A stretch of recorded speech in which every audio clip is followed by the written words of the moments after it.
श्री गुरुभ्यो नमः। श्री महागणाधिपतये नमः। गुरुब्रह्मा गुरुविष्णु गुरुदेवो महेश्वरः। गुरुसाक्षात् परब्रह्म तस्मै श्री गुरवे नमः। हरितसगोत्रोत्पन्नं हरिभक्तिपरायणं शंकर गुरुवरेन्द्र चरणं शरणं प्रपद्ये। श्री महद्भ्यो गुरुभ्यो नमः। अरुणां करुणातरङ्गिताक्षीं धृतपाशाङ्कुश पुष्पभानचापाम् अनिमादिव्रयोवृताम् अयोकैः अहमित्येव विभावयेद् भवानीं। ओं श्रीमात्रे नमः। ప్రేక్షకులకు రాబో నూతన సంవత్సరం యొక్క శుభాకాంక్షలు. ప్రతి మాసం మనం చెప్పుకున్నట్టుగానే ఈసారి కూడా మాస ఫలితాలు. ఇక కన్యారాశి, ఈ రాశి వారికి ఈ నెలలో వృత్తిలో వ్యాపారంలో తీరిక ఉండకపోవచ్చు, చాలా మంచిగా ఉంటాయి. కానీ మీ తొందరపాటుతనం వల్ల కొన్ని ఇబ్బందులు రావడానికి కూడా ఆస్కారం ఉంది. ఆలోచించి ధైర్యంగా అడుగు ముందుకెయ్యండి. తొందరపాటుతనం ఎప్పుడు కూడా పనికిరాదు. బంధువులతో స్నేహితులతో సంప్రదింపులు చేయడం మంచిది. వారి సలహాలు తీసుకొని వారి యొక్క సలహాలకు మీ సలహా జోడించి ముందుకు అడుగేయడం చాలా మంచిది. మీకు ఓపిక చాలా అవసరం. కన్యారాశి వారికి దేని యందు కానీ తొందరపాటుతనం పనికిరాదు. ఏ కార్యక్రమం చేసినా తొందరపాటు పడకండి.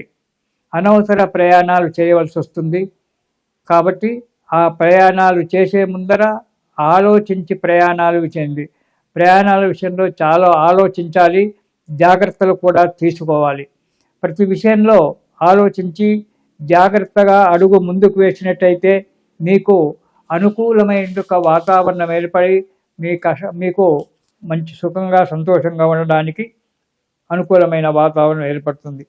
ఇక కన్యారాశి వీరికి 1వ వారంలో, జనవరి మొదటి వారంలో ఎప్పుడు భయం, అది కూడా అధిక భయంగా ఉంటుంది.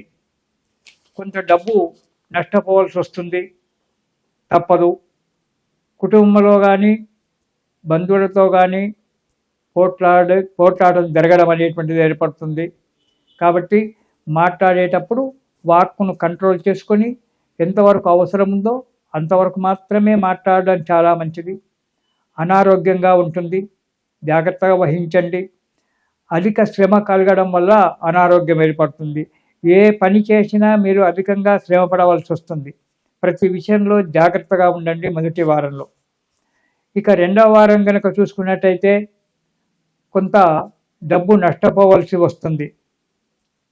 పనుల ఒత్తిడి వలన అనారోగ్యము, మానసిక చింత ఉంటుంది. పనుల ఒత్తిడి ఏర్పడుతుంది, దానివల్ల ఇబ్బందులు ఏర్పడతాయి, దానివల్ల అనారోగ్యం ఏర్పడుతుంది. ఆ కార్యక్రమం సక్రమంగా నెరవేరకపోవడం వల్ల మానసిక చింతన ఏర్పడుతుంది. అనవసరమైన ప్రయాణాలు చేయవలసి వస్తుంది.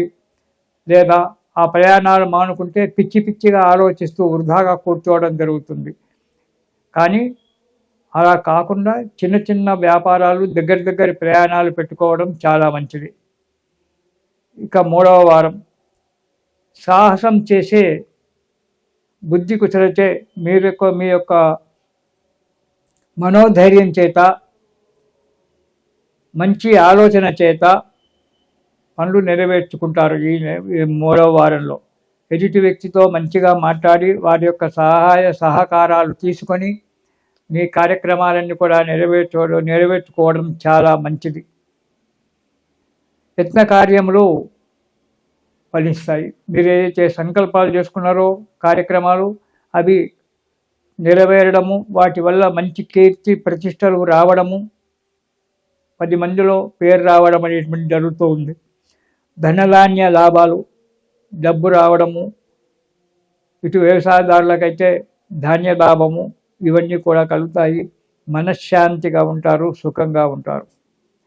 ఇక 4వ వారం, చేసేటువంటి కార్యక్రమంలో మంచి అభివృద్ధి ఉంటుంది. బంధువులతో మిత్రులతో కలిసిమెలిసి తిరగడము, శుభకార్యాలలో పాల్గొనడము, వినోదాదులలో పాల్గొనడము చేస్తుంటారు. 4వ వారంలో నూతన గృహ నిర్మాణానికై లేదా స్థిరాస్తులు కొనడానికై ఆలోచన చేస్తుంటారు. ఆలోచన కొంతవరకు ఫలితం జరుగుతుంది. ఇతర కార్యక్రమాలు కూడా ఆలోచన చేస్తారు. కొంతవరకు మాత్రం ఫలితం జరగడానికి కన్యారాశి వారికి ఆస్కారం ఉంది. సంతోషంగా ఆనందంగా ఉంటారు. బంధువులచే మిత్రులచే కలిసిమెలిసి తిరుగుతారు. కానీ చేసే పనులలో కొద్దిగా పనులు ఆలస్యం కావడానికి ఆస్కారం ఉంది. కాబట్టి ఈ నెలలో కన్యారాశి వారు సుబ్రహ్మణ్య స్తోత్రం పారాయణం చేయడం చాలా మంచిది. ఆ సుబ్రహ్మణ్య స్తోత్రం పారాయణం చేయడం వల్ల సుఖంగా సంతోషంగా అడుగు ముందుకు వేస్తారు. ఇది శుభం.